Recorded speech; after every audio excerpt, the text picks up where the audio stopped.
சுவாமி விவேகானந்தரின் சொற்பொழிவுகள். இந்த சொற்பொழிவின் தலைப்பு உலகிற்கு புத்தரின் செய்தி. San Francisco, 18 March 1900. வரலாற்று நோக்கில் புத்த மதம் மிக முக்கிய மதம். வரலாற்று நோக்கில்தான், தத்துவ ரீதியில் அல்ல. அது முக்கிய மதம். ஏனெனில் உலகம் இதுவரை கண்டவற்றுள் மிக பெரிய மத இயக்கம் அதுதான். மனித சமுதாயத்தின் மீது மோதிய மிகப்பெரிய ஆன்மீக அலையும் அதுதான். ஏதாவது ஒரு வகையில் அதன் தாக்கம் இல்லாத எந்த நாகரிகமும் கிடையாது. புத்தரை பின்பற்றியவர்கள் செயல் வீரர்களாகவும் தீவிரமான பிரச்சார நோக்கம் கொண்டவர்களாகவும் இருந்தார்கள். எத்தனையோ மதங்கள் உள்ளன. தங்கள் மதத்தின் குறுகிய எல்லைகளோடு திருப்தி அடையாமல் முதலில் திகழ்ந்தவர்கள் பௌத்தர்கள்தான். அவர்கள் எல்லா பக்கங்களிலும் சென்றனர். கிழக்கிலும் மேற்கிலும் வடக்கிலும் தெற்கிலும் பயணம் செய்தனர். இருள் மூடிய திபெத்திற்குள் நுழைந்தனர். பாரசீகத்திற்கும் ஆசியா மைனருக்கும் சென்றனர். ரஷ்யா, போலந்து, இன்னும் பல மேற்கு நாடுகளுக்கும் சென்றனர். சீனாவிற்கும் கொரியாவிற்கும் ஜப்பானுக்கும் சென்றனர். மியான்மர், தாய்லாந்து, கிழக்கிந்திய தீவுகள், இன்னும் அப்பாலும் சென்றனர். மாவீரன் அலெக்சாண்டர் தன் படையெடுப்பினால் மத்திய தரைக்கடல் நாடுகளையும் இந்தியாவையும் இணைத்தான். உடனேயே இந்தியாவின் அறிவு செல்வம் ஆசியா மற்றும் ஐரோப்பாவின் பெரும் பகுதிகளை அடைய ஒரு வழி கண்டது. பௌத்த பிட்சுக்கள் பல நாடுகளுக்கு சென்று போதித்தனர். அதன் காரணமாக அங்கெல்லாம் மூட நம்பிக்கைகளும் புரோகிதரின் ஆதிக்கமும் கதிரவன் முன் பனி போல் மறையத் தொடங்கின. கிறிஸ்தவ மதத்தை புரிந்து கொள்வதற்கு கிறிஸ்து தோன்றிய காலத்தில் யூத சமுதாயம் எப்படி இருந்தது என்று தெரிந்து கொள்ள வேண்டியதைப் போலவே புத்தர் தோன்றிய வேளையில் இந்தியாவில் எத்தகைய நிலை இருந்தது என்பதை நீங்கள் தெரிந்து கொள்ள வேண்டும். கிறிஸ்து பிறப்பதற்கு 600 வருடங்களுக்கு முந்தைய இந்திய சமுதாயத்தை பற்றி நீங்கள் அறிந்து கொள்ள வேண்டும்.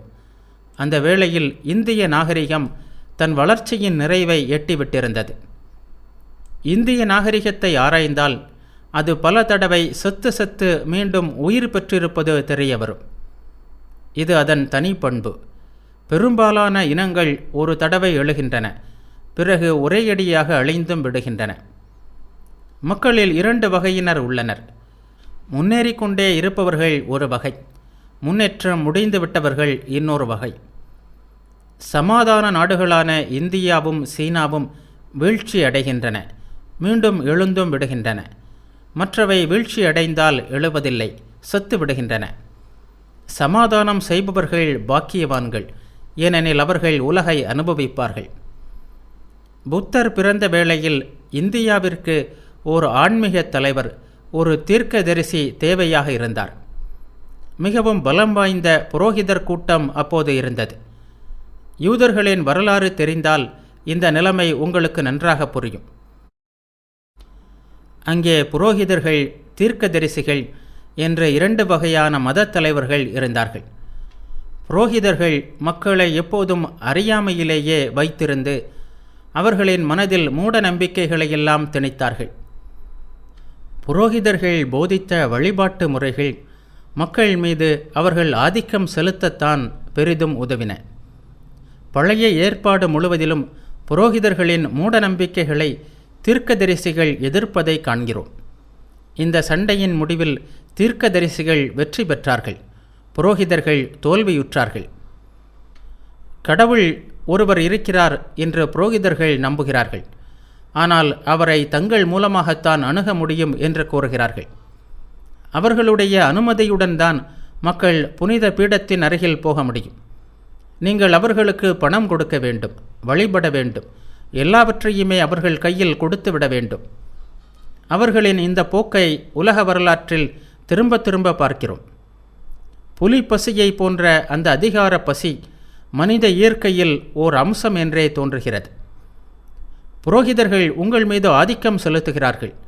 உங்களுக்கு 1000 நியதிகள் வகுக்கிறார்கள். எளிய உண்மைகளை சுற்றி வளைத்து சொல்கிறார்கள்.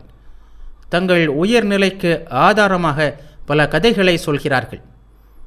நீங்கள் இந்த வாழ்க்கையில் முன்னுக்கு வர வேண்டுமானாலும் சரி, மரணத்திற்கு பிறகு சொர்க்கத்தை அடைய விரும்பினாலும் சரி, அவர்களின் மூலமாகத்தான் அது முடியும்.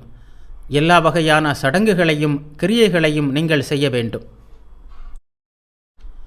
இவையெல்லாம் சேர்ந்து வாழ்க்கையை சிக்கலாக்கி மூளையை குழப்பிவிட்டன.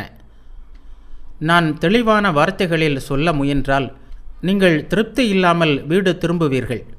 அந்த அளவுக்கு முற்றிலுமாக நீங்கள் குழம்பி இருக்கிறீர்கள். புரிந்து கொள்ள முடியாத அளவுக்கு, குழப்பமாக பேசுகின்ற அளவுக்கு நீங்கள் திருப்தி அடைகிறீர்கள். புரோகிதர்களை பற்றியும் அவர்களுடைய மூட நம்பிக்கைகளை பற்றியும் அவர்கள் செய்யும் சூதுகளை பற்றியும் தீர்க்கதரிசிகள் எச்சரிக்கை செய்கிறார்கள். ஆனால் இந்த எச்சரிக்கைகளுக்கு செவி சாய்ப்பதற்கு இன்னும் பெரும்பாலானோர் கற்றுக்கொள்ளவில்லை. அதற்கு வேண்டிய கல்வியை அவர்கள் இன்னும் பெறவில்லை. மனிதனுக்கு கல்வி அவசியம். ஜனநாயகம், மனித சமத்துவம் என்றெல்லாம் இன்று பேசுகிறார்கள். தான் எல்லோருடனும் சமம் என்பதை ஒருவன் எப்படி தெரிந்து கொள்வான்? அவனுக்கு வலுவான மூளை வேண்டும். அசட்டு கருத்துக்கள் இல்லாத தெளிந்த மனம் வேண்டும். மனத்தை மூடியிருக்கும் மூட நம்பிக்கைகளை ஊடுருவி தன்னுள் ஆழத்தில் உள்ள தனி உண்மைகளை அவன் அறிய வேண்டும். எல்லா நிறைவும் எல்லா சக்திகளும் ஏற்கனவே தன்னுள் உள்ளன. அவற்றை பிறர் தனக்கு தர தேவையில்லை என்பதை அப்போது அவன் உணர்வான். இதை உணர்ந்த அந்த கணமே அவன் சுதந்திரனாகிறான், சமத்துவம் பெறுகிறான்.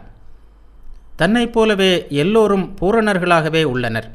உடலாலோ உள்ளத்தாலோ தான் யார் மீதும் அதிகாரம் செலுத்த வேண்டிய அவசியமில்லை என்பதையும் அவன் உணர்கிறான். தன்னை விட கீழான நிலையில் யாரும் ஒருபோதும் இருந்ததில்லை என்பது அவனுக்கு தெரிகிறது. அப்போதுதான் அவன் சமத்துவத்தை பற்றி பேச முடியும், அதற்கு முன்பு அல்ல. நான் முன்பே கூறியது போல், யூதர் சமுதாயத்தில் புரோகிதர்களுக்கும் தீர்க்கதரிசிகளுக்கும் தொடர்ந்து போராட்டம் நடந்து கொண்டிருந்தது. எல்லா அதிகாரங்களையும் அறிவையும் தங்கள் ஏகபோக உரிமையாக்க முயன்ற புரோகிதர்கள் கடைசியில் அவற்றை தாங்களே இழக்கத் தொடங்கினர். மக்களின் கால்களில் அவர்கள் போட்டிருந்த சங்கிலிகள் அவர்களின் கால்களையே கட்டின. எப்போதும் எஜமானர்கள் நாளாவட்டத்தில் அடிமைகள் ஆகிறார்கள். இந்த போராட்டத்தின் முடிவுதான் இயேசுவின் வெற்றி. இந்த வெற்றிதான் கிறிஸ்தவ மதத்தின் வரலாறு. இயேசு கடைசியில் பில்லி சூனியங்களையெல்லாம் தூக்கி எறிவதில் வெற்றி கண்டார். இந்த மாபெரும் தீர்க்கதரிசி புரோகிதர்களின் சுயநலம் என்னும் பயங்கர மிருகத்தை கொன்றார். அதன் பிடியிலிருந்து உண்மை என்னும் ஆபரணத்தை காப்பாற்றி உலகிற்கு தந்தார். இப்போது யார் விரும்பினாலும் அதை வைத்து கொள்ளலாம். புரோகிதர்களின் தயவுக்காக காத்திருக்க வேண்டாம் என்று ஆயிற்று. யூதர்கள் ஒருபோதும் தத்துவ ஆராய்ச்சிகளில் ஈடுபட்ட இனம் அல்ல.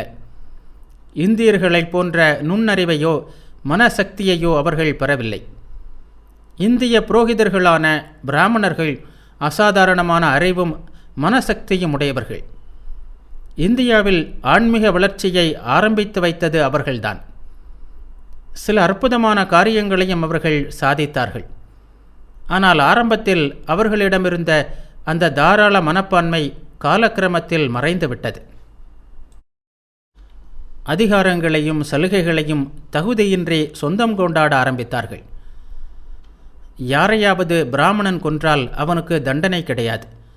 பிராமணன் தன் பிறப்பின் காரணமாகவே பிரபஞ்சத்தின் நாயகன். மிக கொடிய பிராமணனையும் வழிபட்டாக வேண்டும். புரோகிதர்கள் இப்படி வளர்ந்து கொண்டிருந்த அதே வேளையில் சந்நியாசிகள் என்று அழைக்கப்பட்ட தீர்க்கதரிசிகளான கவிஞர்கள் இருந்தனர். எந்த ஜாதியை சேர்ந்தவர்களானாலும் சரி, ஆன்மீகத்தை பெறுவதற்காக எல்லா இந்துக்களும் தங்கள் கர்மங்களையெல்லாம் விட்டுவிட்டு மரணத்தை எதிர்கொள்வதற்கு தயாராக வேண்டும். உலக விவகாரங்களில் அக்கறை கொள்ளக்கூடாது. சந்நியாசிகள் ஆக வேண்டும். புரோகிதர்கள் தோற்றுவித்த கணக்கற்ற சடங்குகளுக்கும் அவர்களுக்கும் சம்பந்தமில்லை. அதாவது 10, 20 எழுத்துக்கள் கொண்ட சில சொற்களை உச்சரித்தல் போன்றவையெல்லாம் சந்நியாசிகளை பொறுத்தவரை பொருளற்றவை. இந்தியாவின் இந்த தீர்க்க தரிசன கவிஞர்கள் புரோகிதர்களின் செயல்களை மறுத்ததோடு உண்மையையும் பிரகடனம் செய்தனர். புரோகிதர்களின் ஆதிக்கத்தை ஒடுக்க முயன்று சிறிது வெற்றியும் கண்டனர். ஆனால் 2 தலைமுறைகளுக்குள் அவர்களுடைய சீடர்கள் புரோகிதர்களின் அந்த மூட நம்பிக்கைகள் நிறைந்த சுற்றி வளைத்த வழியில் செல்ல ஆரம்பித்து விட்டார்கள். அவர்களே புரோகிதர்கள் ஆகிவிட்டார்கள். எங்கள் மூலமாகத்தான் நீங்கள் உண்மையை அறிய முடியும் என்று சொல்ல ஆரம்பித்து விட்டார்கள். உண்மை மீண்டும் பின்னணியில் சென்றது. அதை மூடிய மாசுக்களை களைந்து உண்மையை வெளிப்படுத்துவதற்கு மீண்டும் தீர்க்கதரிசிகள் தோன்றினார்கள். இப்படியே நிகழலாயிற்று. தீர்க்கதரிசி எப்போதும் இருக்க வேண்டும், இல்லாவிட்டால் மனித சமுதாயம் அழிந்துவிடும். புரோகிதர்களின் இந்த சுற்றி வளைத்த முறைகளெல்லாம் ஏன் இருக்க வேண்டும் என்று நீங்கள் ஆச்சரியப்படலாம். உண்மையை நோக்கி நேராக சென்றால் என்ன? கடவுளின் உண்மையைக் கண்டு வெட்கப்படுகிறீர்களா? இப்படி அதை சிக்கலான சடங்குகளிலும் வார்த்தைகளிலும் மறைத்து வைக்கிறீர்களே. கடவுளை பற்றி உங்களுக்கு வெட்கமா? அதனால்தான் அவரை பற்றிய உண்மைகளை உலகிற்கு சொல்லாதிருக்கிறீர்களா? இப்படி இருப்பதைத்தான் மதம் என்றும் ஆன்மீகம் என்றும் சொல்கிறீர்களா? உண்மைக்கு தகுதியுடையவர்கள் புரோகிதர்கள் மட்டும்தானாம். பாமர மக்களுக்கு அந்த தகுதி இல்லையாம். அதனால் அவர்களுக்கு உண்மையை அப்படியே கொடுக்கக்கூடாதாம், சற்று வீரியம் குறைத்து கொடுக்க வேண்டுமாம். மலை பிரசங்கத்தையோ கீதையையோ எடுத்துக்கொள்ளுங்கள். இரண்டும் மிக மிக எளியவை. தெருவில் போகிறவன் கூட அவற்றை புரிந்து கொள்ள முடியும். என்ன ஒரு கம்பீரம்! உண்மை அங்கே தெளிவாக எளிமையாக வெளிப்படுத்தப்பட்டிருக்கிறது. ஆனால் உண்மையை அவ்வளவு எளிதாக அறிய முடியும் என்பதை புரோகிதர்கள் ஒப்புக்கொள்ள மாட்டார்கள். எனவே 2000 சொர்க்கங்களையும் 2000 நரகங்களையும் பற்றி பேசுகிறார்கள். அவர்கள் சொன்னபடி கேட்டால் நீங்கள் சொர்க்கம் செல்வீர்கள், இல்லாவிட்டால் உங்களுக்கு நரகம்தான். ஆனால் மக்கள் உண்மையை அறிந்து கொள்வார்கள். முழு உண்மையை அப்படியே எல்லோருக்கும் கொடுத்தால் அது அவர்களுக்கு தீங்கு செய்யும் என்று சிலர் பயப்படுகிறார்கள்.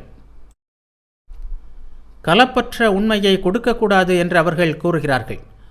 ஆனால் உண்மையை திரித்து கொடுத்ததால் உலகம் அப்படி ஒன்றும் முன்னுக்கு வந்துவிடவில்லை. இன்றைய நிலைமையை விட உலகம் இன்னும் மோசமாக முடியுமா என்ன? உண்மையை வெளியே கொண்டு வாருங்கள். உண்மையாக இருந்தால் அது நன்மையே செய்யும். அதை மறுத்து வேறு வழிகளை கூறினால் அவர்கள் பில்லி சூனியங்களுக்கு வழிகோலுகிறார்கள் என்றுதான் பொருள். புத்தர் காலத்தில் இந்தியா முழுவதிலும் இந்த பில்லி சூனியங்கள் மண்டி கிடந்தன. பாமர மக்களுக்கு அறிவுக்கான வழிகள் அனைத்தும் அடைக்கப்பட்டிருந்தன. பாமரன் ஒருவனின் காதில் வேதங்களின் ஒரு வார்த்தை விழுந்தால் போதும், அவன் கடுமையாக தண்டிக்கப்படுவான். பண்டைய இந்துக்கள் கண்டுபிடித்த உண்மைகளை கொண்டிருந்த வேதங்களை புரோகிதர்கள் ஒரு இரகசியமாக்கிவிட்டனர். கடைசியில் ஒருவரால் அதை பொறுக்க முடியவில்லை. அவருக்கு அறிவு இருந்தது, ஆற்றல் இருந்தது, ஆகாயம் போன்ற எல்லையற்று விரிந்த இதயம் இருந்தது. பாமர மக்களை புரோகிதர்கள் எப்படியெல்லாம் நடத்துகிறார்கள், அவர்களின் அதிகாரங்கள் எப்படி வளர்ந்து கொண்டே போகின்றன என்பதை கண்டார். இது விஷயமாக ஏதாவது செய்ய விரும்பினார். யார் மீதும் அவர் அதிகாரம் செலுத்த விரும்பவில்லை. மக்களின் மனத்தளைகளையும் மதத்தளைகளையும் உடைக்க விரும்பினார். அவருடைய இதயம் விசாலமானது. பிறருக்கு உதவ வேண்டும் என்ற இதயம் நம்மில் பலருக்கு இருக்கத்தான் செய்கிறது. ஆனால் அதற்கான மூளை இல்லை. எப்படி எந்த வழியில் உதவி செய்வது என்பது நமக்கு தெரியாது. அதற்கு வேண்டிய அறிவு நம்மிடமில்லை.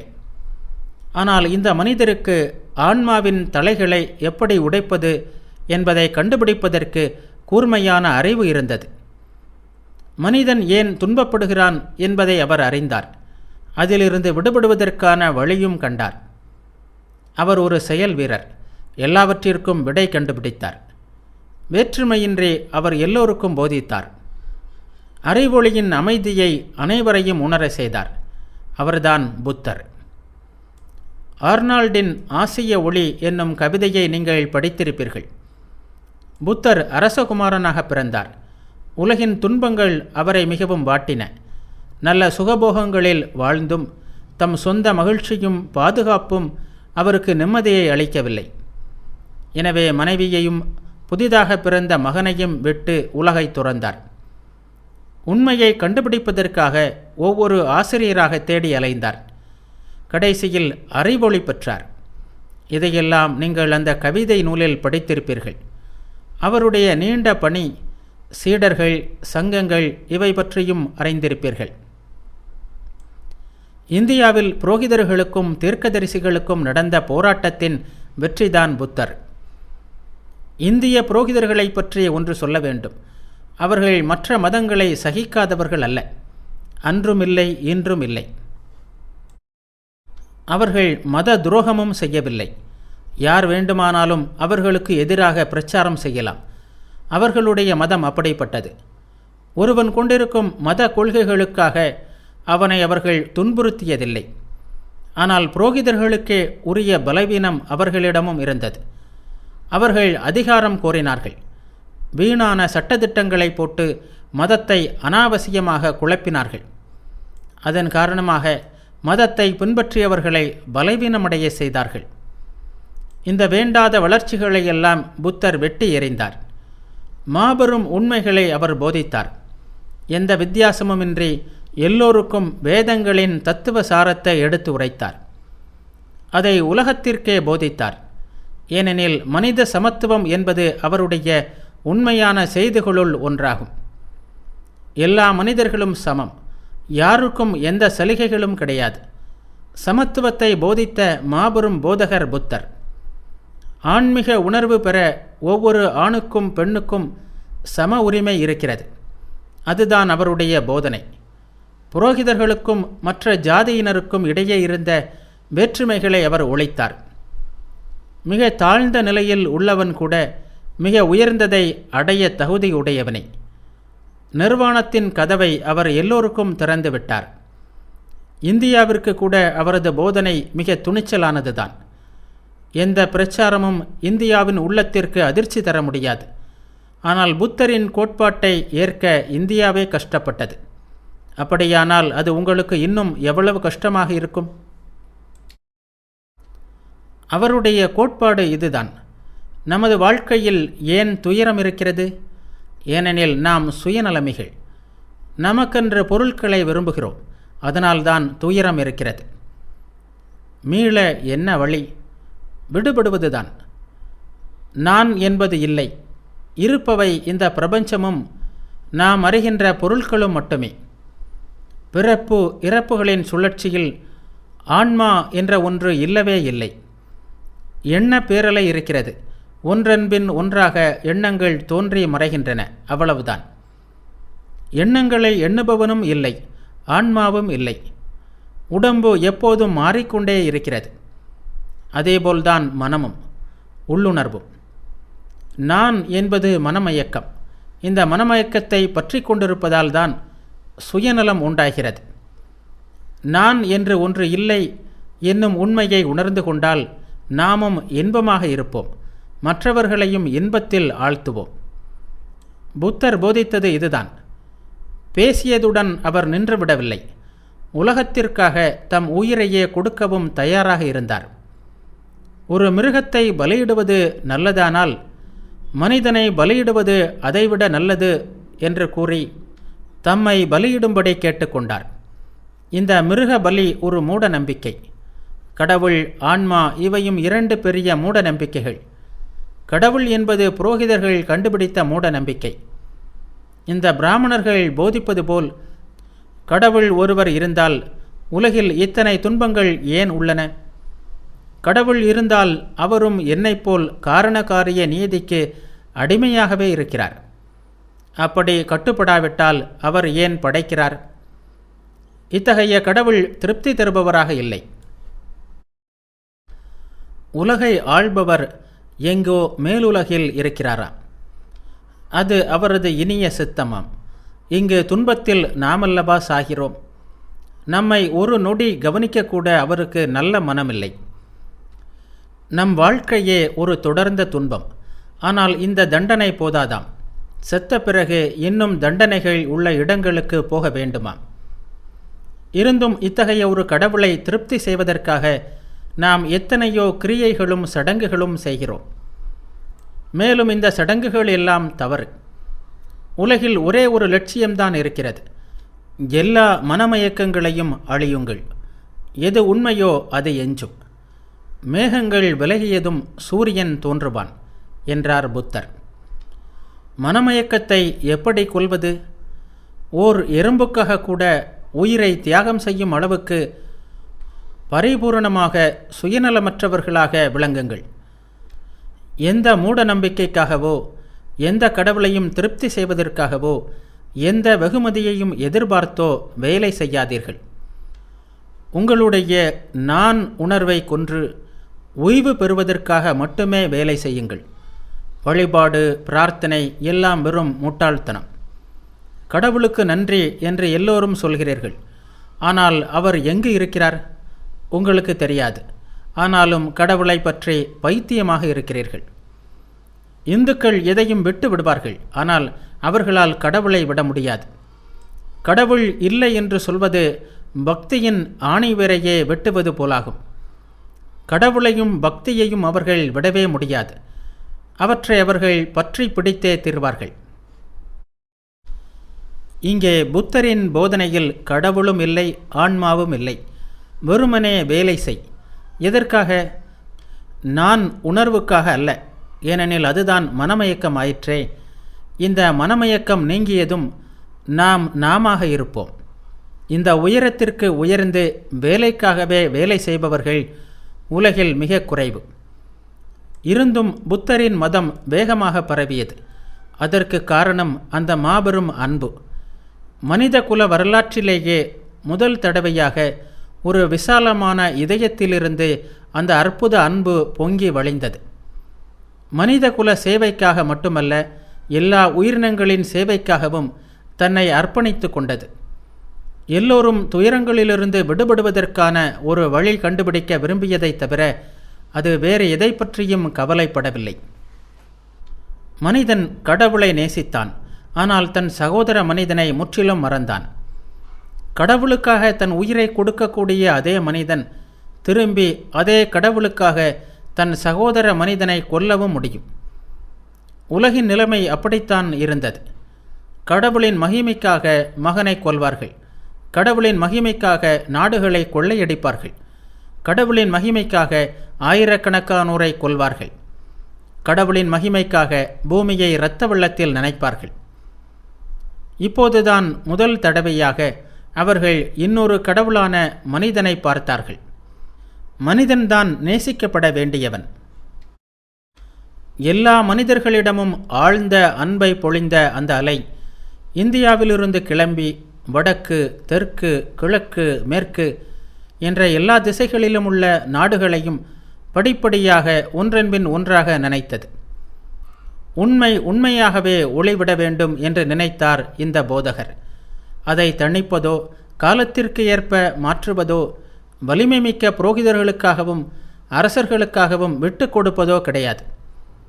எத்தனை பழையதாக இருந்தாலும் சரி, மூட நம்பிக்கை மிக்க சம்பிரதாயங்களுக்கு முன் தலை வணங்குவது கிடையாது.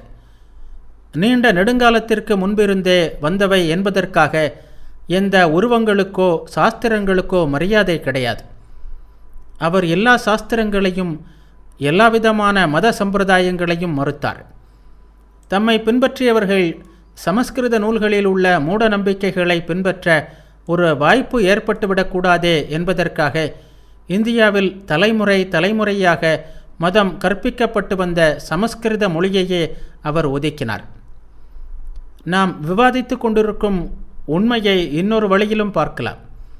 அதுதான் இந்துவின் வழி. சுயநலமின்மை என்னும் புத்தரின் பெரிய கோட்பாட்டை எங்கள் வழியில் பார்த்தால் இன்னும் நன்றாக புரியும் என்பது எங்கள் வாதம். உபநிடதங்களில் ஆன்மா மற்றும் பிரம்மம் பற்றிய கோட்பாடுகள் ஏற்கனவே உள்ளன.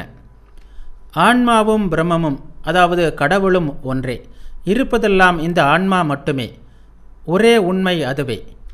மாயை அல்லது மனமயக்கத்தின் காரணமாக நாம் அதை பல்வேறாக காண்கிறோம். ஒரே ஒரு ஆன்மாதான் உள்ளது, பல அல்ல. அந்த ஒரே ஆன்மா பல உருவங்களில் பிரகாசிக்கிறது. ஒரு மனிதன் இன்னொரு மனிதனின் சகோதரன், ஏனெனில் எல்லா மனிதர்களும் ஒன்று. ஒரு மனிதன் என் சகோதரன் மட்டுமல்ல, அவன் நானே. பிரபஞ்சத்தில் எந்த பகுதியை துன்புறுத்தினாலும் நான் என்னையே துன்புறுத்திக் கொள்கிறேன். நான் தான் பிரபஞ்சம். நான் இன்னார் என்று நினைப்பது மாயை. அதுதான் மாயை என்று வேதங்கள் கூறுகின்றன. நீங்கள் உங்கள் உண்மையான ஆன்மாவை நெருங்க நெருங்க இந்த மாயை விலகுகிறது. வேற்றுமைகளும் பாகுபாடுகளும் மறைய மறைய எங்கும் ஒரே தெய்வீகம் இருப்பதை உணர்வீர்கள். கடவுள் இருக்கிறார், ஆனால் அவர் மேகத்தின் மீது உட்கார்ந்து கொண்டிருக்கும் ஒரு மனிதன் அல்ல. அவர் தனி ஆன்மா. அவர் எங்கே இருக்கிறார்? உங்களை விட உங்களுக்கு வெகு அருகில் இருக்கிறார். அவர்தான் ஆன்மா. அவரை உங்களுக்கு புறம்பானவராக, வேறானவராக எப்படி நீங்கள் நினைக்க முடியும்? உங்களிலிருந்து வேறானவர் என்று நினைத்தால் நீங்கள் அவரை அறியவில்லை என்று பொருள். அவர் நீங்களேதான். இதுவே இந்திய தீர்க்கதரிசிகளின் கோட்பாடு. நீங்கள் இன்னாரை பார்ப்பதாகவும் உலகம் உங்களிலிருந்து வேறானது என்று நினைப்பதும் சுயநலம். நீங்கள் என்னிலிருந்து வேறானவர் என்று நினைக்கிறீர்கள். என்னை பற்றி நீங்கள் எதுவும் நினைப்பதில்லை. வீட்டிற்கு சென்று சாப்பிட்டுவிட்டு தூங்குகிறீர்கள். நான் செத்தாலும் நீங்கள் சாப்பிடுவீர்கள், பருகுவீர்கள், கும்மாளம் போடுவீர்கள். உண்மையில் உலகம் முழுவதும் துன்பப்படும் பொழுது நீங்கள் மகிழ்ச்சியாக இருக்க முடியாது. நாம் எல்லோரும் ஒன்று. நாம் தனித்தனியானவர்கள் என்னும் மனமயக்கம்தான் துன்பத்திற்கு காரணம். ஆன்மாவை தவிர வேறு ஒன்றும் இல்லை. வேறு ஒன்றும் இல்லை. மனிதன்தான் இருக்கிறான்.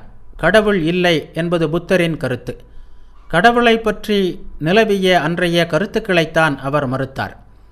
அந்த கருத்துக்கள் மக்களை பலவீனர்களாக, மூட நம்பிக்கை உள்ளவர்களாக ஆக்குவதை அவர் கண்டார். உங்களுக்கு வேண்டியதையெல்லாம் கொடுக்கும்படி கடவுளை வேண்டிக் கொண்டால் பிறகு வெளியே சென்று வேலை செய்கிறானே அவன் யார்? கடினமாக உழைப்பவனிடம் கடவுள் தாமாக வருகிறார். தனக்கு உதவி செய்து கொள்பவனுக்கே கடவுள் உதவுகிறார். இதற்கு மாறான கடவுள் கருத்து நம் நரம்புகளை தளர்ச்சியடைய வைக்கிறது, தசைகளை நெகிழ வைக்கிறது, நம்மை அடிமையாக்குகிறது. சுதந்திரமான ஒவ்வொன்றும் ஆனந்தம், அடிமையான ஒவ்வொன்றும் துக்கம். மனிதன் தன்னில் அளவற்ற ஆற்றல் உடையவன். அவன் அதை உணர முடியும். தன்னை அந்த ஒரே எல்லையற்ற ஆன்மாவாக அவனால் உணர முடியும். இதை செய்ய முடியும். ஆனால் நீங்கள் நம்புவதில்லை. நீங்கள் கடவுளையும் வேண்டிக் கொள்கிறீர்கள். அதே வேளையில் உங்கள் துப்பாக்கி மருந்து ஈரமாகாமலும் பார்த்து கொள்கிறீர்கள். புத்தர் இதற்கு எதிரானதை போதித்தார். மக்களை அழவிடாதீர்கள். கடவுளிடம் பிரார்த்தனை என்பதெல்லாம் வேண்டாம்.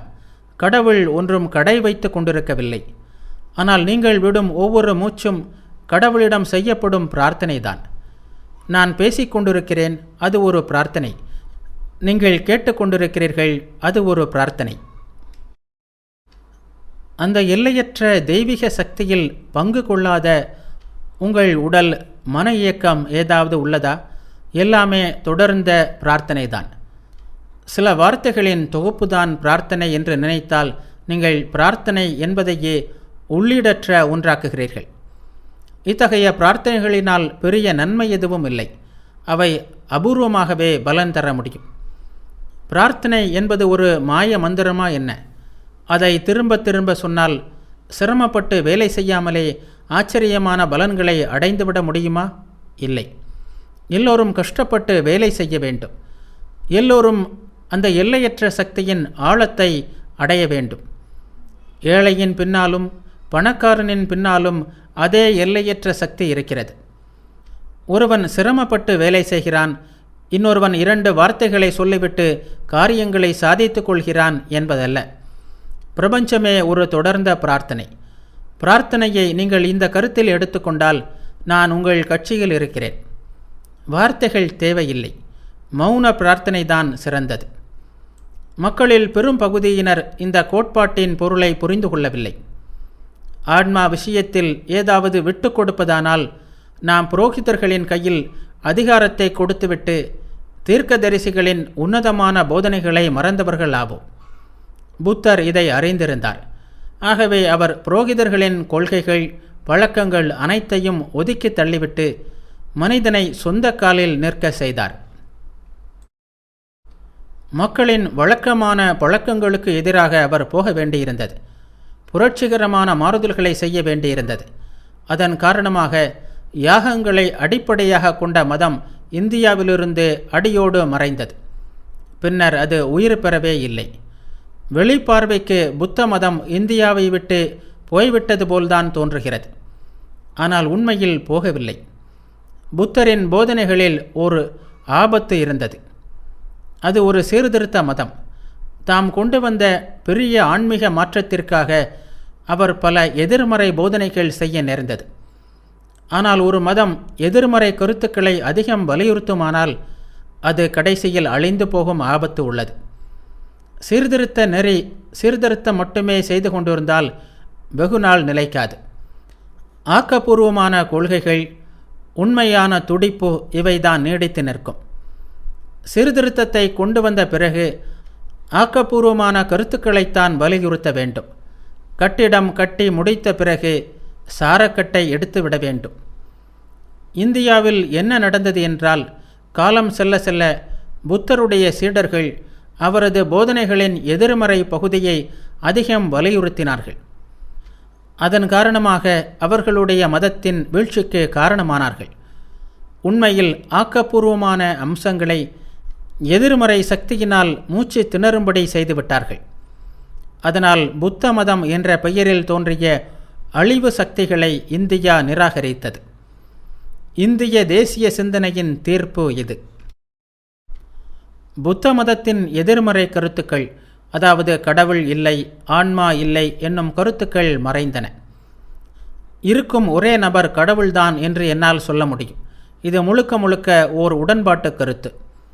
இருக்கின்ற ஒரே உண்மை அவரே. ஆன்மா இல்லை என்று புத்தர் சொல்லும்போது, நான் மனிதா, நீ பிரபஞ்சத்துடன் ஒன்றானவன், நீயே எல்லாம் என்று சொல்கிறேன். எத்தனை ஆக்கப்பூர்வமானது! சீர்திருத்த பகுதி மாண்டது, ஆனால் ஆக்கப்பகுதி என்றென்றும் இருந்து வந்துள்ளது. தாழ்ந்த உயிர்களிடம் கருணை காட்டும்படி புத்தர் போதித்தார்.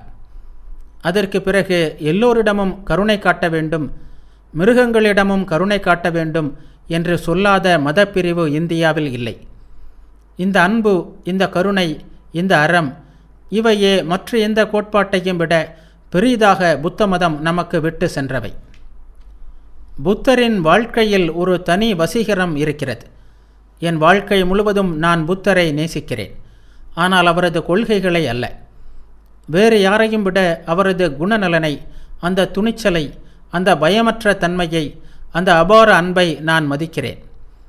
மனிதர்களின் நன்மைக்காக அவர் பிறந்தார். மற்றவர்கள் கடவுளை தேடலாம், தங்களுக்காக உண்மையை தேடலாம். ஆனால் அவர் உண்மையை கூட தனக்காக தெரிந்து கொள்ள விரும்பவில்லை. அவர் உண்மையை தேடியது மக்களின் துயரங்களை துடைப்பதற்காக. அவர்களுக்கு எப்படி உதவுவது, அது ஒன்றுதான் அவரது கவலை. வாழ்க்கை முழுவதும் அவர் தமக்காக ஒருமுறை கூட எதையும் நினைக்கவில்லை. அறிவற்ற, சுயநலம் பிடித்த, குறுகிய மனமுடைய நாம் இந்த மகானின் பெருமையை எப்படி புரிந்து கொள்ள முடியும்? அவருடைய அற்புத அறிவுத்திறனை பாருங்கள். அதில் மனக்கிளர்ச்சிகளுக்கே இடம் கிடையாது, மூட நம்பிக்கைகளுக்கு இடம் கிடையாது. ஒரு பழைய நூலில் உள்ளது, முன்னோர்கள் காலத்திலிருந்து உங்கள் கைக்கு வந்தது, உங்கள் நண்பர்கள் நம்ப சொல்கிறார்கள் என்பதற்காகவெல்லாம் எதையும் நம்பாதீர்கள். நீங்களே சிந்தித்து பாருங்கள், நீங்களே உண்மையை தேடுங்கள், நீங்களே உணருங்கள். அதன் பிறகு அது எல்லோருக்கும் நன்மை பயக்கும் என்று நீங்கள் கண்டால் அதை மக்களுக்கு கொடுங்கள். மூளை பலம் அற்றவர்களும் உறுதி இல்லாதவர்களும் தைரியமற்றவர்களும் உண்மையை காண முடியாது. அதற்கு ஒருவர் வானம் போல் சுதந்திரமாக பரந்த மனப்பான்மையுடன் இருக்க வேண்டும். மனம் பளிங்கு போல் தெளிவாக இருக்க வேண்டும். அப்போதுதான் உண்மை அதில் பளிச்சிடும். நாமோ மூட நம்பிக்கைகள் நிறைந்தவர்களாக இருக்கிறோம். மிகவும் படித்தவர்கள் என்று தங்களை நினைத்து கொண்டிருக்கும் உங்கள் நாட்டில் கூட எவ்வளவு குறுகிய மனப்பான்மை, எவ்வளவு மூட நம்பிக்கைகள்! மிகவும் நாகரிகமானவர்கள் என்று சொல்லிக்கொள்ளும் உங்கள் நாட்டிலேயே ஒருமுறை நான் ஒரு இந்து என்பதற்காக எனக்கு உட்கார நாற்காலி கொடுக்க மறுத்தார்கள். இயேசு பிறப்பதற்கு 600 வருடங்களுக்கு முன்பு, அதாவது புத்தர் வாழ்ந்த காலத்தில், இந்திய மக்கள் நன்கு கற்றவர்களாக இருந்திருப்பார்கள், மிகவும் சுதந்திரமான மனம் கொண்டவர்களாக இருந்திருப்பார்கள். அதனால்தான் கூட்டம் கூட்டமாக மக்கள் அவரை பின்பற்றினார்கள். அரசர்கள் தங்கள் சிம்மாசனத்தை துறந்தார்கள், அரசிகள் தங்கள் சிம்மாசனத்தை துறந்தார்கள். காலம் காலமாக புரோகிதர்களால் போதிக்கப்பட்டவற்றிலிருந்து இது எவ்வளவு புரட்சிகரமானது! எவ்வளவு மாறுபட்டது என்று மக்கள் அவரது போதனைகளை பாராட்டினார்கள். அவரை பின்பற்றினார்கள். அவர்களுடைய மனங்கள் அசாதாரணமான சுதந்திரமானவையாக, விசாலமானவையாக இருந்தன. அவரது மரணத்தை கவனியுங்கள். வாழ்க்கையில் உயர்ந்தவராக இருந்தது போல் மரணத்திலும் அவர் உன்னதமானவராகவே இருந்தார். உங்கள் செவ்விந்தியர்களை போன்ற இனத்தை சேர்ந்த ஒருவர் கொடுத்த உணவை அவர் சாப்பிட்டார். அந்த இனத்தினர் கண்டதையெல்லாம் உண்பதால் இந்துக்கள் அந்த இனத்தினரை தொடுவதில்லை. ஆனால் புத்தர் பிரான் தமது சீடர்களிடம், நீங்கள் இதை சாப்பிடாதீர்கள், ஆனால் நான் மறுக்க முடியாது. இதை கொடுத்தவனிடம், அவன் எனக்கு மிகப்பெரிய தொண்டு செய்துள்ளான் என்று சொல்லுங்கள், அவன் எனக்கு என் உடலிலிருந்து விடுதலை கொடுத்துள்ளான் என்று சொன்னார். வயதான ஒருவர் வந்து அவர் பக்கத்தில் உட்கார்ந்தார். அவர் புத்தரை பார்ப்பதற்காக பல மைல்கள் நடந்து வந்தவர். புத்தர் அவருக்கும் போதித்தார். ஒரு சீடர் அழுவதை பார்த்து புத்தர் அவரை கண்டித்தார். என்ன இது? என் போதனைகளின் பலன் இதுதானா? பொய்யான தலை வேண்டாம், என்னை சார்ந்திருக்க வேண்டாம், மறையப்போகும் இந்த உடம்பை பொய்யாக பெருமைப்படுத்த வேண்டாம். புத்தர் என்பது ஒரு தனி மனிதன் அல்ல, அது ஒரு அனுபூதி. உங்கள் ஓய்விற்காக நீங்களே பாடுபடுங்கள் என்று சொன்னார். சாகும்போது கூட அவர் தமக்கென்று ஒரு சிறப்பையும் கோரவில்லை. அதற்காக அவரை நான் வழிபடுகிறேன். புத்தர், இயேசு என்றெல்லாம் நீங்கள் கூறுவது அனுபூதியின் சில நிலைகளுடைய பெயர்கள் மட்டுமே. நம்மைத்தான் நாம் நம்ப வேண்டும் என்று உலக ஆச்சாரியர்களுள் அவர் ஒருவரே சொல்லிக் கொடுத்தார்.